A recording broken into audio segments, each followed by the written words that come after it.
तो हेलो दोस्तों, कैसे आप लोग? आई होप के लोग अच्छे और मजे में होंगे।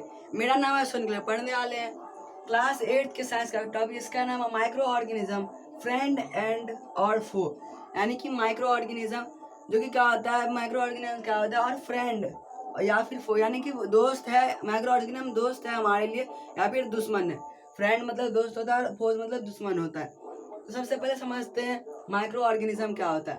तो हम लोग क्या होता है, खुले आंखों से कुछ क्या होता है नहीं देख सकते। जैसे कि अगर हम लोग कुछ ऐसे करके सामने देखते हैं तो क्या होता है, हम लोग को बीच में कुछ नहीं दिखता और हम लोग जिसको देखना चाहते हैं वो देख सकते हैं। लेकिन क्या होता है, अगर हम लोग उसी चीज को क्या करें, अगर माइक्रोस्कोप से देखें तो क्या वहाँ पर हजारों चीज है जिसको हम लोग क्या बोलते हैं, माइक्रो ऑर्गेनिज्म। जिसको कि हम लोग सिर्फ माइक्रोस्कोप से ही देख सकते हैं। हम लोग अपने आंख से नहीं देख सकते हैं और उसको माइक्रोस्कोप के थ्रू हम लोग देख सकते हैं, इसलिए उसको क्या बोलते हैं, माइक्रो ऑर्गेनिज्म। यानी कि जो सबसे छोटे ऑर्गेनिज्म होते हैं उनके बारे में। तो वो हमारे लिए एक दोस्त है या फिर दुश्मन है, उसके बारे में समझेंगे। तो सबसे पहले देख लेते हैं कि माइक्रो ऑर्गेनिज्म क्या होता है। तो हम लोग इसी वीडियो में हम लोग पढ़ेंगे माइक्रो ऑर्गेनिज्म क्या होता है, जो कि हम लोग समझ चुके हैं। उसका माइक्रो बायोलॉजी क्या होता है वो भी समझेंगे। उसका टाइप्स ऑफ माइक्रो ऑर्गेनिज्म यानी कि कितनी तरह के माइक्रो ऑर्गेनिज्म होते हैं। उसके बाद वायरसेस आर यूनिक, यानी कि जो वायरस होते हैं वो यूनिक होते हैं, वो क्यों होते हैं वो भी समझेंगे। और where do micro organism live, और जो माइक्रो ऑर्गेनिज्म होते हैं वहाँ वो रहते कहाँ हैं, किस जगह पर रहते हैं और कैसे रहते हैं वो, और माइक्रो ऑर्गेनिज्म हमारे लाइफ में क्या क्या रोल प्ले करते हैं, उन सब के बारे में समझेंगे आज हम लोग इस वीडियो में। सबसे पहले हम लोग माइक्रो ऑर्गेनिज्म को समझ चुके हैं, तो हम लोग माइक्रो बायोलॉजी को समझते हैं। माइक्रो मतलब तो हमको पता है कि सबसे छोटा, और बायोलॉजी यानी कि इस माइक्रो बायोलॉजी मतलब होता है जो माइक्रो ऑर्गेनिज्म के बारे में पढ़ाई होती है उसे बोलते हैं। जैसे कि हम लोग साइंस को पढ़ते हैं तो उसको एक क्या है, एक सब्जेक्ट है, एक का वो उसी तरह से कहा माइक्रो बायोलॉजी, यानी कि माइक्रो बायोलॉजी यानी कि स्टडी ऑफ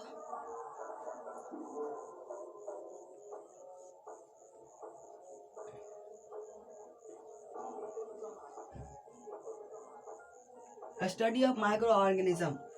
क्या है, study of micro organism is called micro biology. यानी कि जो माइक्रो बायोलॉजी किसको कहते हैं, जो हम लोग जो माइक्रो ऑर्गेनिज्म के बारे में पढ़ रहे हैं उसी को बोलते हैं माइक्रो बायोलॉजी। यानी कि जिस अभी हम लोग इस वीडियो में जो पढ़ रहे हैं वो हम लोग क्या पढ़ रहे हैं, माइक्रो बायोलॉजी पढ़ रहे हैं। उसका टाइप्स ऑफ माइक्रो ऑर्गेनिज्म हम लोग देख लेते हैं। इससे पहले हम लोग वायरसेस आर यूनिक समझ लेते हैं। जो वायरस होते हैं वो भी क्या है, माइक्रो ऑर्गेनिज्म ही है। वो क्या होता है, यूनिक इसलिए होता है क्योंकि वो जो होता है वो नॉन लिविंग थिंग भी होता है और लिविंग थिंग भी होता है। क्या होता है, ये नॉन लिविंग भी होता है, लिविंग भी होता है। क्योंकि क्या होता है, जब हम लोग किसी भी कंटेनर में किसी चीज को रख देते हैं तो क्या होता है, उसमें वायरस जो होता है उसमें फंस जाता है और फिर क्या होता है, वो सालों साल तक उसी में पड़ा रहता है और उस टाइम क्या करता है, वो नॉन लिविंग थिंग की तरह रहता है। और जैसे हम लोग उसको खोलते हैं वो बाहर निकलता है, तो वो क्या करता है, जब उसको फेवरेबल कंडीशन मिल जाता है वो अपने आप को मल्टीप्लाई करता है। 1 से 2, 2 से 4, 4 से 8, 8 से 16, इस तरह से क्या होता है, वो मल्टीप्लाई करते हैं अपने आप को, खूब अपना पॉपुलेशन बढ़ाता है और फिर क्या करता है, वो इन्फेक्ट करता है, हम लोग को इन्फेक्ट करता है। इसके बाद हम लोग समझ लेते हैं कि टाइप्स ऑफ माइक्रो ऑर्गेनिज्म और वो कहाँ रहते हैं उसके बारे में। उसके बाद हम लोग समझेंगे कि वो क्या क्या रोल प्ले करते हैं हमारे डेली लाइफ में। टाइप्स ऑफ माइक्रो ऑर्गेनिज्म यानी कितनी तरह के माइक्रो ऑर्गेनिज्म होते हैं। तो सबसे पहले आता है बैक्टीरिया, जो कि हम लोग समझते हैं। उसके बाद क्या है, फंगी। फंगी भी क्या है, बैक्टीरिया का वो माइक्रो ऑर्गेनिज्म ही होता है। जैसे कि हम लोग ब्रेड मोल्ड, ईस्ट, ये सब क्या है, फंगी है। यानी कि जो हम लोग ब्रेड पर देखते हैं क्या बन जाता है, उस पर एक छोटा सा टाइप बन जाता है, वो हम लोग को ऐसे नहीं दिखता है, लेकिन वो हम लोग माइक्रोस्कोप से दिखेंगे तो हम लोग को दिखेगा। और ये ईस्ट भी, ये दोनों क्या आता है, माइक्रो ऑर्गेनिज्म है और ये दोनों क्या है, फंगी के कैटेगरी में आता है।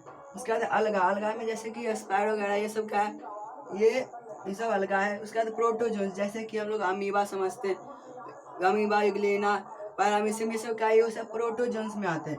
इसके बाद हम लोग समझ लेते हैं कि ये सब जो है ये सब रहते कहाँ हैं। तो माइक्रो ऑर्गेनिज्म क्या होते हैं, रहते कहाँ है, तो वो कहाँ पर रहते हैं, जैसे कि सॉइल। एग्जाम्पल के लिए सॉइल ले ली तो सॉइल में भी रहता है। एयर या फिर एटमॉस्फेयर ले ली तो उसमें भी रहता है। उसके बाद अगर रॉक का बात करें तो रॉक में भी रहता है। क्या रहता है, यहाँ पर रॉक में भी रहता है। और यहाँ तक कि हम लोग बोले तो क्या रहता है, वो ह्यूमन बॉडी में भी रहता है या फिर एनिमल में भी रहता है। एनिमल्स बॉडी और प्लांट के बॉडी में भी रहता है, और क्या रहता है, प्लांट में भी रहता है। यानी कि हम लोग कह सकते हैं ये हर जगह रहता है। ये पानी हो, वाटर भी, चाहे वो सैलिन वाटर हो, कुछ भी हो, क्या होता है, दलदल हो, जमीन हो, कुछ भी हो, वहाँ पर क्या रहता है, ये हर जगह रहता है। यहाँ पर ये गलत नहीं होगा कहना कि क्या होता है, माइक्रो ऑर्गेनिज्म जो है वो हर जगह रहता है, ये यहाँ पर कहना गलत नहीं होगा, क्योंकि ये जो रहता है ये ऐसा कोई जगह नहीं होगा जहाँ पर ये नहीं रहता। ये हर जगह रहता है। यहाँ तक कि एटमॉस्फेयर से लेकर के अर्थ के क्रस्ट यानी कि जो जमीन के अंदर भी रहता है, और यहाँ एनिमल बॉडी, ह्यूमन बॉडी के अंदर, प्लांट के अंदर, एयर के अंदर, सॉइल के अंदर, वाटर के अंदर, यानी कि हर जगह ये रहता है। इसके बाद ये हमारे जो डेली लाइफ होता है उसमें क्या क्या रोल प्ले करता है। जैसे कि हम लोग एग्जांपल के लिए ले लेते हैं कर्ड या फिर चीज।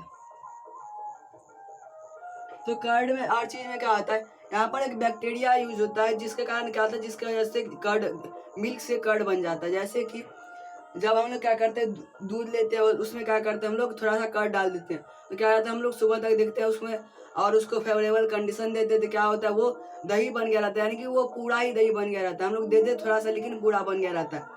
ऐसा क्यों रहता है, क्योंकि उसमें जो है बैक्टीरिया रहता है जिसका नाम है लैक्टोबैसिलस, और लैक्टोबैसिलस की वजह से क्या होता है, वो जो होता है वो मिल्क पूरा कन्वर्ट हो जाता है कर्ड में, क्योंकि वो जो लैक्टोबैसिलस यानी कि हम लोग जो थोड़ा सा जो उसमें कर्ड दिए थे, वो क्या हुआ, वो पूरा अपने आप के लैक्टोबैसिलस उसमें जो था वो अपने आप को मल्टीप्लाई कर रहा था, 1 से 2, 2 से 4, 4 से 8, 8 से 16, 16 से 32, इस तरह से क्या किया, अपने आप को मल्टीप्लाई किया, और फिर क्या हुआ, वो पूरे को कर्ड बना दिया, यानी कि मिल्क टू कर्ड हो गया।